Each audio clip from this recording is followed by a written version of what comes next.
Spoiled sister-in-law splattered my pasta on the floor to teach me a lesson. She went ballistic when my husband banned her from our house. She let herself in and greeted everyone happily. They knew her and said hi, but I subtly asked Hubs what she was doing here. Turns out he'd mentioned the gathering to her and he guessed she assumed she was invited. I told him to tell her to leave, because she can't just invite herself like this. He said that would be humiliating for her and asked if she could stay. I was annoyed but agreed. Things were fine at the start. I had a few sips of wine to relax and was about to plate everyone's food at the kitchen island and bring it to them but forgot Parmesan, so went to get it. I heard sister-in-law say she'd help bring the food to the table. I said no thanks and to stay seated. My back was to her and she said something I missed because of the loud clang of a pot hitting the floor. I heard everyone gasp and I closed my eyes. I knew what happened but didn't want to look. When I did, I just started crying. Hours of work splattered on the floor. Sister-in-law said it was okay. It was just some pasta. I'll buy more. I lost it. I called her a stupid bitch that ruined the entire dinner because she refuses to listen. She started boo-hooing and I told her to shut up and leave. She ran out crying and I sat down to cry too. Our friends consoled me and Hubs tried to say I went too far, but our friends told him he was in a hole and sister-in-law was in the wrong. They helped clean and we ordered pizza. But after they left, Hubs and I were flooded with calls from his family saying I was a horrible spoiled brat who made their baby cry over some stupid food.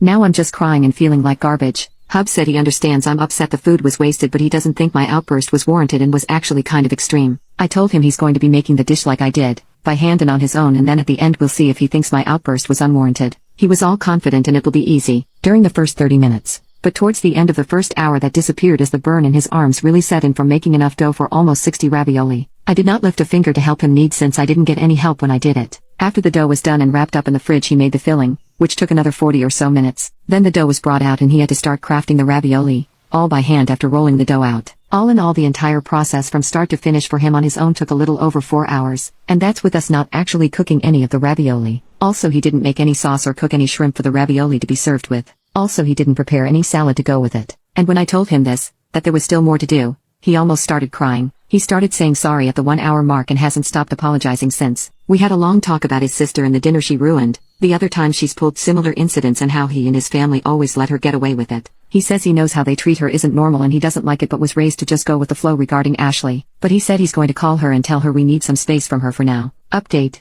Hubs just got a message from his cousin Ashley laughing and bragging about intentionally spilling the pasta to teach me a lesson for being such a snobby BTCH. My husband went to confront his family. Sister-in-law denied everything until he played the recording. My husband banned sister-in-law from our house until she apologized to me sincerely and reimbursed us for all of the wasted food. Sister-in-law went ballistic, sobbing and throwing a massive tantrum until mother-in-law tried calming her down and scolding Hubs for choosing some floozy over your blood family. Hubs apparently flipped and called out his family on their weird babying of sister-in-law, saying they'd made her into a spoiled monster. This just started a huge screaming match between all of them before Hubs said he wasn't speaking to them for the foreseeable future before storming out. That's when he called me and told me to block all of his family.